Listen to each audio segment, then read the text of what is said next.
반갑습니다. 다시 만나게 해주신 하나님께 감사드립니다.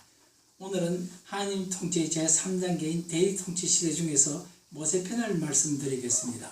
먼저 출애굽의 행군 코스를 설명드리겠습니다. 모세가 이스라엘 백성을 인도할 때에 애굽 땅 라암셋 고센 땅을 출발하여 가나안 땅 곧 가나안 땅에 도착할 때까지 대략 41번 정도의 진을 쳤는데 그 마지막 진을 친 곳이 요단강과 건너편에 모압 평지라고 되어 있는 것입니다. 또 출애굽 때 모세가 인도하고 있는 백성의 수는 어린아이 외에 보행자가 60만 가량으로 기록되었고, 그래서 어린아이와 노인과 그리고 남자와 거의 남자의 절반인 정도의 여자와 많은 잡촉수들을 더하면 대략 200여만 정도가 될 것으로 추측하고 있습니다. 그 많은 무리가 행군하는 모습을 상상하여 볼 때에 이들이 애굽에서 시내산에 올 때까지를 보면은 행으로 1000명을 세워 가축을 고려하고 몇 사람과의 간격을 고려하면 2m 정도를 했다고 하면은 그 행의 길이가 2km 정도 될 것이고, 그리고 종으로 2000명 정도를 세워서 텐트나 유아나 노인을 고려하여 앞사람하고 최소한 2m 정도의 거리를 유지했다면 그것 또한 4km 정도가 되었을 것입니다.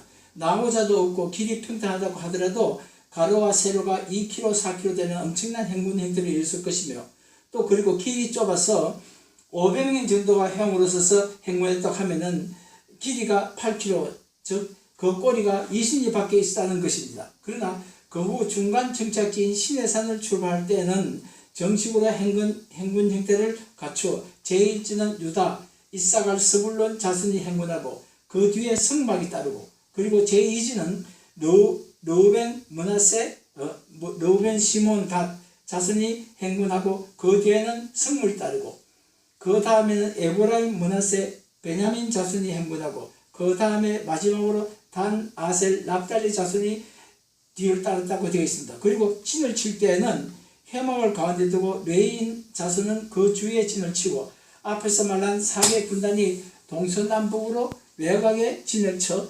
정극계와 성막과 성물과 레위 족속을 지켰다고 되어 있습니다. 이때 전능하신 하나님께서 나팔이라는 신호기를 이용하여 이스라엘 백성의 행동을 통일하게 하셨다는 것입니다. 그 행군 코스가 애굽을 출발하여 여리고 건너편 모압 평지에 도착할 때까지 그 행군 코스를 출애굽 13장 20절의 기록과 민수기 33장의 기록이 약간의 차이가 있기는 합니다만은 1월 15일에 라암셋을 떠나서 숫곳에 진을 치고 에담에 진을 치고 바알스본에 진을 치고, 그리고 홍해를 건너서 마라에 진을 치고 그곳에서 썸물을 만났고 또 엘림에 진을 치고 30일 만에 신관에 도착하여 진을 쳤고 거기서 만나와 메추라기를 주시는 하나님의 이적의 은혜를 입었으며 다시 독가에 진을 치고 알루스에 진을 치고 르비딤에 진을 치고 거기서 마실 물이 없어 하나님의 명령을 따라 반석을 쳐서 식수 문제를 해결했다는 기록도 있습니다. 또 그곳에서 아말렉 자손을 만나 여호수아가 나아가서 싸워 승리했다는 기록도 있습니다. 또다시 출발하여 하나님의 산, 곧 시내산이 있는 시내 광야에 도착하여 진을 쳤는데 이곳이 애굽을 출발한 지 90일 만이고 이곳이 대략 11번째 진을 친 곳입니다.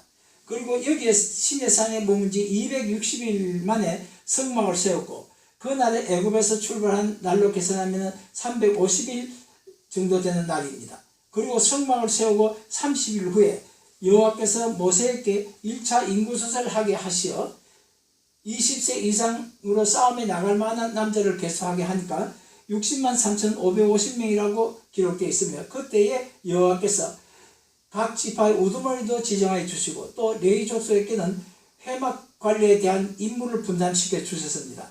성막을 세운 지 50일 만에 구름이 성막에 떠오르는 것을 보고 이스라엘 백성은 성막을 해체하여 출발하였습니다. 또한 이날은 애굽을 떠난 지 400일 정도 된 날입니다. 곧 시내산에 머문 지 310일 만에 성막을 걷고 시내산을 떠나 약 3개월 후에 가데스 바네아에 도착하셨다는 겁니다. 가데스 바네아에 도착해서 이곳이 대략 31번째 진을 친 곳이고 이곳에서 가데스 바네아에서 38년을 머물렀다는 것이죠. 그리고 이곳 가데스 바네아에 도착하자 여호와께서 모세에게 명령하셔서 모세가 12 정탐꾼을 뽑아 가나안 땅에 정탐하러 보냈다고 되어 있습니다.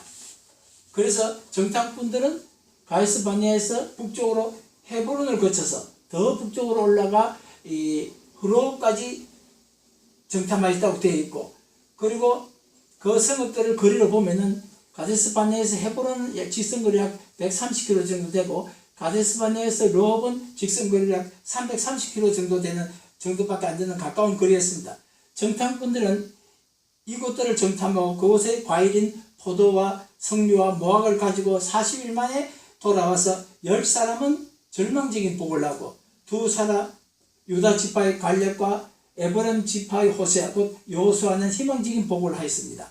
그리고 절망적인 복을 한 10명은 보고하는 과정에 네피림 후손인 아낙 자손의 거인들을 보았는데 우리는 그들에 비하여 스스로 보기에도 메뚜기 같다고 하였습니다. 또 우리가 애굽 땅에서 죽었거나 이 광야에서 죽었으면 좋았을 것이라고 입으로 말하므로 여호와께서 노하셔 그 정탐 기간 40일의 하루를 1년으로 쳐서 40년을 광야에서 지내게 하셨고, 그들의 말대로 절망적인 복을 한 자들과 20세 이상으로서 여호와를 원망한 자들은 그 광야에서 다 죽게 하시고 오직 갈렙과 호세아만 가나안 땅에 들어가게 하시다는 것입니다. 그 후에 이곳 가데스 바네아를 출발하여 40년째 5월 1일에 호르산에 이르러 거기서 아론이 죽고 이 호르산을 출발해서 분홍과 오벳과 살모나와 분홍과 오벳 등지를 지나 르보압 아비림 산도 지나고 마지막으로 여리고 맞은편 모압 평지에 진을 쳤는데 대략 41번째 진을 친 곳이라는 것이죠. 요발에 진을 쳤는데, 그리고 모세가 그곳 모압 평지에 있는 그곳에 있는 비스가산 꼭대기에 올라가서 그 적과 꿀이라는 가나안 땅을 쳐다만 보고 그곳에 죽어 모압 땅의 골짜기에 안정되었다는 기록이 있으며, 모세가 신명기의 말씀 곧 하나님 명령을 백성에게 알리는 때가 그때가 출애굽한 지 40년 11월 1일이라고 기록되어 있습니다. 그리고 모세 때의 통치 내용을 보면은 그 통치 내용은 광야에서 발생한 사건을 중심으로 본다면은 장인 이드로의 방문을 받고 그에게서 위임과 전결에 대한 제안을 받아 10부장, 50부장, 100부장, 1000부장 제도를 처음 시행하였고, 모세가 시내산에서 십계명을 하나님께로 받았다는 기록이 있습니다. 또 여호와께서 시내산에서 모세에게 현재로 법으로 볼 때에 형법과 민법과 상법과 심지어 의료기술 즉 나병이나 피부병이나 출산 등의 치료 방법 같은 것까지도 계명과 규례와 도와 명령과 법도와 율례와 율법과 제도 등의 이름으로 구체적으로 그리고 상세하게 주시고 또한 엄하게 정하셨으며 대의 통치를 할 때 보다 쉽도록 해 주셨다는 것입니다. 그래서 법을 적용하거나 그 법을 준용하는 데 오해나 곡해 여지가 없도록 하였다는 것입니다. 그리고 징집에 면제되는 조건도 구체적으로 정하여 주셨습니다. 집을 건축하고 낙선식을 못한 자, 포도를 만들고 그 과실을 먹어보지 못한 자, 여자와 약혼하고 아직 결혼을 하지 못한 자, 두려워서 마음이 허약한 자, 그들은 집으로 돌아가게 하라고 그러셨습니다. 또 5번째로 모세가 시내산에 40일 후에 십계명을 새긴 돌판 곧 증거판을 가지고 내려올 때에 아론과 백성이 금송아지를 만들어 그것이 자기들을 애굽에서 인도한 신이라고 하여 축제를 지내고 있을 때에 모세의 명령에 따라 네 자손들이 칼을 빼어 백성 중에 다니면서 3천여 명을 죽였다는 기록이 있고, 이 죽인 행위가 여호와께 헌신하게 하는 결과가 되어서 모세가 레위 족속에게 이르되 여호와께서 오늘 너에게 복을 주실 것이라고 하였습니다. 그리고 징벌의 기준으로 눈은 눈으로 이는 이로 손은 손으로 상하게 한 것은 상하게 함으로 때린 것은 때림으로 갚는 보복적이고 엄한 처벌 방법을 사용하였다는 것입니다.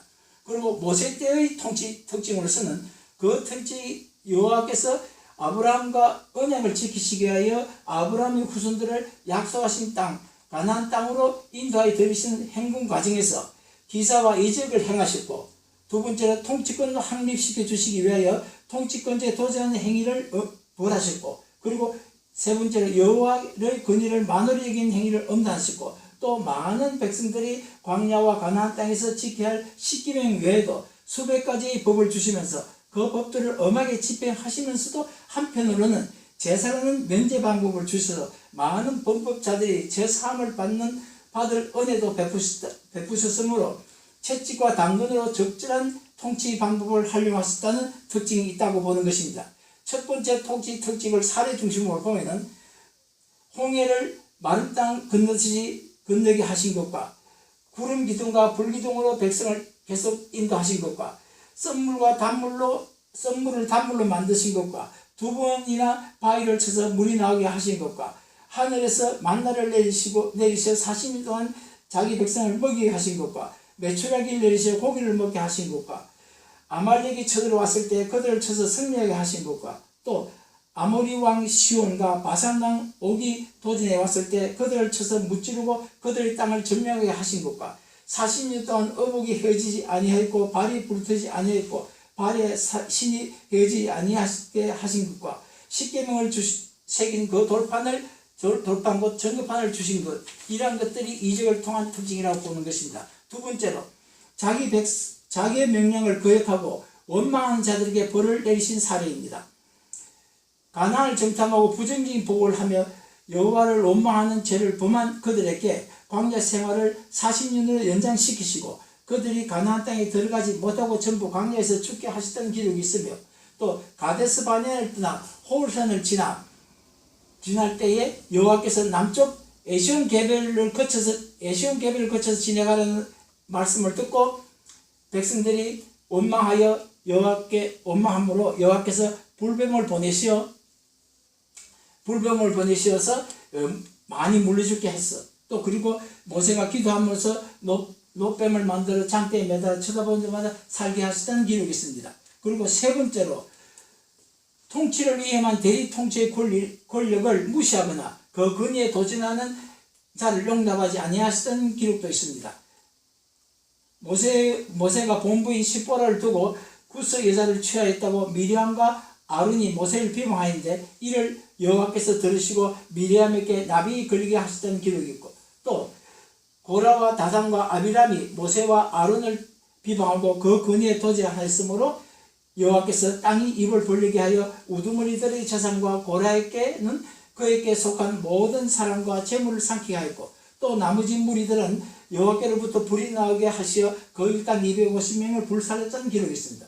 또 네 번째로 여호와의 말씀 곧 명령을 거역하고 그 영광을 가리는 자에게는 직위과를 망연하고 반드시 벌을 주셨다는 것을 알게 하는 특징이 있습니다.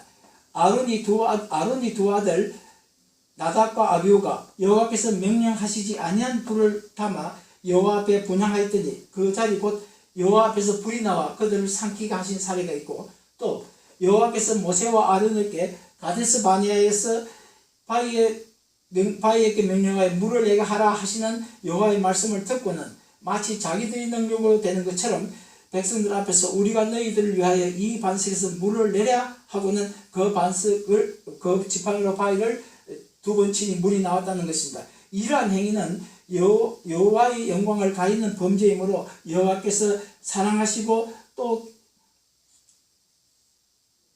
기도들을 다 들어주시고 직접 대면까지 하셔서 말씀하신 그 모세까지도 가나안에 들어가지 못하게 하시어 비스가산에서 가나안 땅을 쳐다만 보고 그곳에서 돌아가시게 하셨다는 것입니다. 다섯 번째로 도피성이라는 것을 정하여 주셨다는 거죠. 누구든지 부위 중에 살인한 자가 피할 수 있는 성읍 6군데를 만들어서 정하여 주셨고 그 성읍을 6군데를 레위 족속의 기업으로 주고 그 제사장이 관장하였다는 것입니다. 이 게데스, 세겜, 헤브론, 베셀, 길랄라못, 바산 골란 이렇게 해서 이 6군데가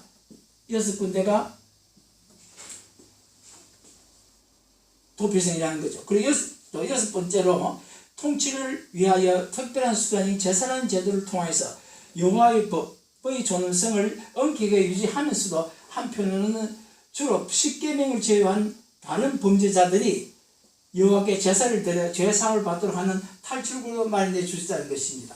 여호와께서는 제사를 위해서 성막과 그 필요한 성물을 제작하는 설계도와 제작 요령을 주셨고 또 전문 기술자로 부사렐과 올리압을 추천해 주셨습니다.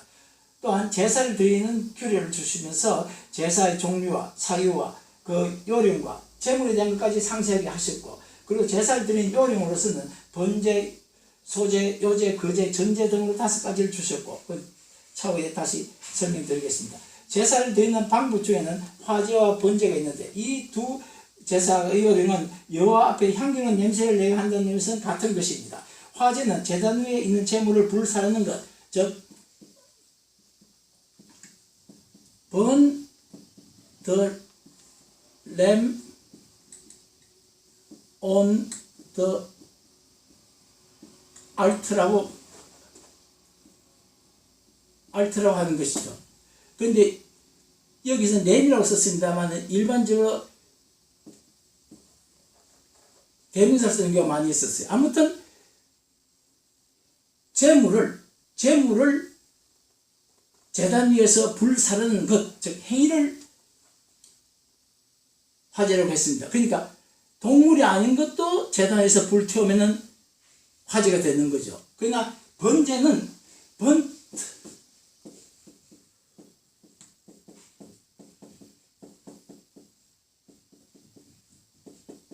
번트 오프링스라 그래가지고 태우는 제사, 즉 이 번제인데 이 번제는 반드시 동물을 제단에서 태우는 거예요. 그러니까 화제는 어떤 의미에서 번제는 어떤 의미에서 작은 의미의 화제, 즉 화제 속에 들어간다는 거죠. 아무튼 이 두 개 다 제단 위에 제물을 불태워서 향기는 냄새를 하는 건데 이건 동물만 하는 거고 이건 동물 외에 다른 것도 한다는 겁니다. 제사는 여러 가지가 있으나 그 드리는 요령은 거의 모두가 여호와께 향기로운 냄새가 되게 하는 것이고 즉 화제의 형식이라는 것입니다. 제사는 그 성질에 따라서 규칙적인 제사와 불규칙적인 제사가 있다는 겁니다.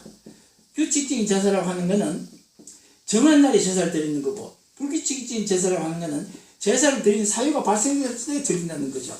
그래서 규칙적인 제사로서는 7월 1일에 드리는 쉬는 날, 7월 10일에 드리는 속죄일, 7월 15일에 드리는 초막절, 또 1월 14일에 드리는 유월절, 1월 15일에 드리는 무교절, 또 3월 12일경에 드리는 칠칠절, 또 매월 7일에 드리는 안식일, 매일 7일에 드리는 안식일, 그 다음 매월 1일에 드리는 월삭, 그리고 매 7년에 드리는 안식년, 50년에 드리는 희년, 매일 드리는 상번제 등이 규칙적인 제사인 것입니다. 불규칙적인 제사로서는 속죄제, 속건제, 위임식 또는 위임제, 화목제, 감사제, 낙헌제, 서원제, 수원제, 11조 해가지고 어떤 제사를 드릴 요건이 발생됐을 때 드리는 제사라는 거죠. 그리고 지금 위에서 말씀드렸던 조금 전에 말씀드렸던 제사를 드리는 요령 5가지를 먼저 말씀을 드리겠습니다. 제사를 드리는 요령 5가지는 조금 전에 말씀드렸듯이 번제가 있었고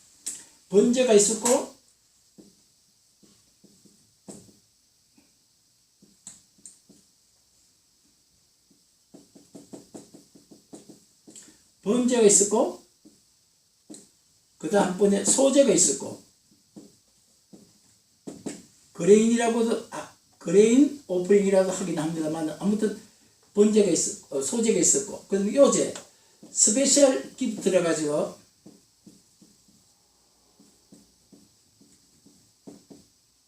이거는 어떤 거냐면은 이 요제는 흔들려 드리는 제사예요.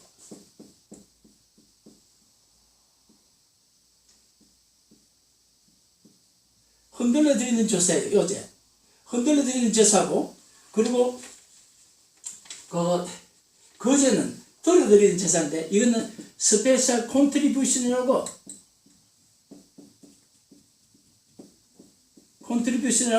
하는 거제, 즉 들어서 드리는 제사예요.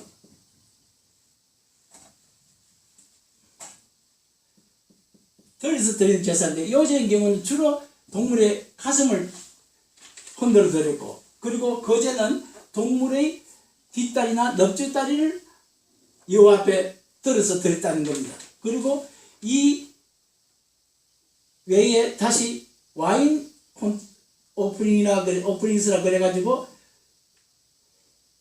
전제가 있습니다. 그러니까 술을 드리는 제사죠. 그래서 아무튼 제사는 번제, 소제, 요제, 거제, 전제 해가지고 5가지 제사 드리는 요령이 있습니다. 이 5가지 제사 드리는 요령 중에서 이 전부가 화제에 따라서 드릴 수가 있는 거예요. 화제에 따라서 드릴 수가 있는 건데, 이 거제 중에서 백성들이 제사장한테 드린 11조의 11조를 제사장들이 여호와께 드릴 때 드리는 그 거제는 화제와 관계없이 드린다는 거죠. 이 거제는. 그러니까 이 거제를 제하고는 일반적인 거제는 화제와 동시에 드린다는 겁니다. 그리고 규칙적인 제사에서 조금 전에 말씀드렸듯이 무교절과 맥추절과 또 초막절이 있습니다. 그런데 무교절과 맥추절과 초막절을 주신 그 이유, 즉 그 의미를 여호와께서 뭐라고 말씀하시냐면, 무교절은 출애굽할 때의 그 긴급한 사항을 후대 백성들이 알게 하기 위해서 무교절 주시고, 맥추절은 그 애굽에서 노예 생활할 때 그때의 기억들을 후대 사람들이 알게 하기 위해서 주셨고, 초막절은 광야에서 초막 생활할 때에 그 후대 사람들이 알게 하기 위해서 초막절을 주셨다고 그렇게 기록하고 있습니다. 아무튼 절이라고 하는 것은 보통 7일간 제사를 드리는 거고, 첫날하고 끝날은 반드시 쉬는 날이에요. 아무 노동도 안 하는 겁니다. 그리고 날이라고 하는 것은 하루만 제사를 드리는 거죠. 날이라고 하는 것은 하루만 제사 드리는 걸 날이라고 하는 겁니다. 그리고 6월절과 무교절은 다른 거예요. 6월절은 하루만 드리는데 1월 14일이고, 무교절은 1월 15일서부터 일주일간 7일간 드리는 거예요. 그러니까 무교절하고 6월절은 다른 겁니다. 그렇게 하고, 그리고 일시적으로 드리는 제사, 불규칙하게 드리는 제사, 불규칙하게 드리는 제사로서 어떤 게 있었냐면, 큰 여러 가지가 있어 한 9가지 정도 있습니다만, 그중에 가장 특징적인 걸 드리면은 속죄제와 또 속건제와 또 위임제가 있어요. 그런데 속죄제나 속건제나 위임제 이 3가지가 외에 다시 또 있긴 있습니다만은, 이걸 우선 오늘은 이 3가지에 대해서 중점으로 말씀을 드리겠습니다. 속죄제라는 것은 신 오프링스라 그래가지고 그야말로 죄 사함을 받는 제사예요. 그리고 속건제라고 하는 것은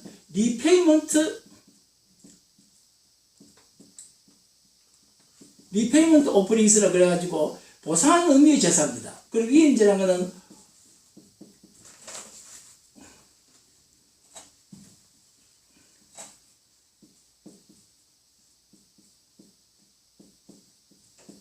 오디네이션 오프닝스라 그래가지고 제사장이 직분을 이어갈 때 드리는 거고, 이거는 주로 7일을 드렸고, 이 드릴 때 제사용 5가지 거의 다 여기에 제사 드릴 때 들어가는 겁니다. 아무튼 이 속죄제라고 하는 것은 어떤 제사를 말하냐면은, 부지불식간에 하나님의 계명 중 하나를 범했을 때 그걸 알고 난 뒤에 제사를 드리는 거고, 그리고 또 어떤 경우냐면은 정인으로서 도리를 행하지 않았을 때, 그리고 부정한 어떤 물건이나 무엇을 만졌을 때, 그리고 또 어떤 게 있었냐면은 맹세를 하고 깨닫지 못했을 때, 그때는 죄 사함을 받는 속죄제를 드리게 되어 있고, 속건제는 어떤 거냐면은 주로 하나님이 성물을 일부 범했을 때, 그리고 전당물을 남은 물건을 맡아가지고 있으면서 그거에 대해 부실해서 거기에 손해를 입혔을 때, 그리고 길에서 물건을 주어가지고 그 물건에 대해서 주인한테 돌려주지 않고 그걸 임의로 처분했을 때, 이때에 제사를 드리는데, 이때에 그 물건에 대해서 100% 보상하는 건 말할 것도 없고, 그리고 여기에 20% 5분의 1을 더해서 보상을 하고, 그리고 다 이거 하고 끝나는 게 아니라 재물을 가지고 다시 여호와 앞에 제사를 받는 제사도 드린다는 거죠. 그러니까 그런 범죄를 저질렀을 때는 갚아주고 그리고 벌칙금을 내고 그리고 제사까지 드려서 어떤 의미에서 사유제사를 갖다가 하나님께서 극히 엄하게 지켜주시다는 의미가 되는 겁니다. 그 위에서 여러 가지 제사에 대해서 말씀을 드렸는데 여호와께서 이러한 제사를 통하여 영광을 받으시고 또 동시에 범죄자들이 그 제사를 통하여 제사함을 받을 은혜를 있게 하셨다는 것입니다. 전체적으로 볼 때에 출애굽때의 모세 시대에는 여호와께서 직접 다스릴 시대가 아니고 대리 통치 시대이고 그리고 그 대리 통치 시대가 처음 시작되는 때이어서 여호와께서 시행착오 기간을 단축하시고 또 대리자의 통치를 용이하게 하시기 위해서 모든 법을 세밀하게 규정하시고 또 엄격하게 집행하게 하신 것으로 판단됩니다. 또한 여호와께서 통치에 대한 법들의 존성과 절대성을 수차례 강조하셔서 천대까지 간다, 3대까지 간다는 이런 강한 그런 벌칙을 주시면서 이러한 통치 이념을 대통치나 모든 백성이 알게 하셔서 법의 위엄이 계속 유지되도록 하셨고 한편으로는 그로 인하여 여호와의 통치 이념은 신성불가침한 것으로 인식됨으로써 그 통치 이념이 출애굽 후부터 현재까지 불변하게 계속되었고 미래에도 여호와께서 필요로 하시는 그날까지 여호와의 그 통치 이념이 변함없이 지속될 것으로 확신합니다. 장시간 본 강의를 시청해 주셔서 감사합니다. 오늘의 강의는 이것으로 끝내고 다음 강의는 제3단계인 대의통치 중에서 사사편을 강의하도록 하겠습니다. 그때까지 건강하시고 다시 뵙기를 기도합니다.